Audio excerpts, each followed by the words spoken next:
একদিন শিশু নবী হজরত মুহাম্মদ সাল্লাল্লাহু আলাইহি ওয়াসাল্লাম ক্ষুধার্ত অবস্থায় মক্কার ধুলামাখা পথ ধরে হেঁটে চলেছে। কিছুটা দূরে ছিল আবু জাহেলের খেজুর বাগান। আবু জাহেল এক ইহুদি ব্যক্তিকে নিয়ে খেজুরগুলো একটি বস্তায় ভর্তি করছিল। শিশু নবী মুহাম্মদ সাল্লাল্লাহু আলাইহি ওয়াসাল্লাম তখন ক্ষুধার্ত ছিল, তাই ক্ষুধা নিবারণের জন্য দুটি খেজুরের আশায় আবু জাহেলের খেজুর বাগানের দিকে যেতে লাগলো। শিশু নবী মুহাম্মদ সাল্লাল্লাহু আলাইহি ওয়াসাল্লাম ধীরে ধীরে সেই খেজুর বাগানে হাজির হলেন এবং আবু জাহেলকে সালাম দিয়ে বিনয়ের সঙ্গে বললেন, চাচা যান, আমার খুব ক্ষুধা পেয়েছে, আমাকে দুটি খেজুর দিতে পারবেন? তখন আবু জাহেল তাচ্ছিল্য ভরা চোখে তাকিয়ে বলল, হে মুহাম্মদ, তোমাকে খেজুর দিতে পারি, কিন্তু একটি শর্ত আছে। ওই যে ব্যক্তিটি দাঁড়িয়ে আছে তার কাছে বস্তা আছে, ওইগুলো তুমি মাথায় করে নিয়ে আমার বাড়িতে দিয়ে আসো, তাহলে তুমি খেজুর পাবে। তখন শিশু নবী সাথে সাথে ওই ইহুদি ব্যক্তির কাছে চলে গেলেন।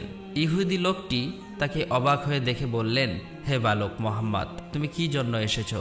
শিশু নবী মুহাম্মদ সাল্লাল্লাহু আলাইহি ওয়াসাল্লাম বললেন, আমি এই বস্তা মাথায় করে নিয়ে যাব। ইহুদি ব্যক্তিটি বললেন, এই ছোট্ট বয়সে তুমি কি এই বস্তায় নিয়ে যেতে পারবে?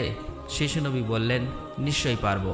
অতঃপর শিশু মুহাম্মদ সাল্লাল্লাহু আলাইহি ওয়াসাল্লাম ধুলিমাখা শরীরে মাথায় বিশাল বস্তা নিয়ে হেঁটে চললেন।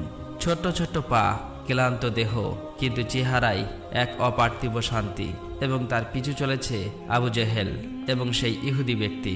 কিছুক্ষণ পর সেই বস্তা আবু জাহেলের বাড়ির সামনে এসে রাখলেন।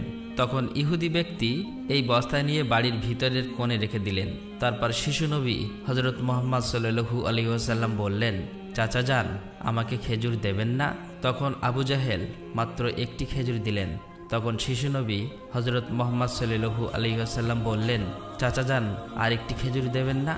এই নির্দোষ চাওয়াই যেন আবু জাহেলের আগুনে ঘি ঢেলে দিল। সে রেগে গিয়ে হঠাৎ করে একটি প্রচণ্ড থাপ্পড় মারল শিশু মুহাম্মদ সাল্লাল্লাহু আলাইহি ওয়াসাল্লামের গালে। সঙ্গে সঙ্গে সূর্য যেন হঠাৎ ডুবে গেল, আকাশ কেঁদে উঠল, বাতাস স্তব্ধ হয়ে গেল, পাহাড় পর্বত যেন অশ্রু ঝরালো। যে একটি নিষ্পাপ শিশুর উপর এমন অন্যায়! নিষ্ঠুর আবু জাহেল হাসতে হাসতে ঘরে প্রবেশ করল। ঠিক তখনই ঘটল এক অলৌকিক ঘটনা। খেজুর ভর্তি বস্তার মুখ খুলতেই আবু জাহেল হতবাক হয়ে গেলেন। আবু জাহেল দেখল বস্তার সমস্ত খেজুরগুলো ছোট ছোট পাথর হয়ে গেছে।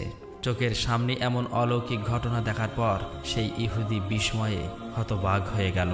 এই দৃশ্য দেখে সেই ইহুদি ব্যক্তি থমকে দাঁড়ালেন।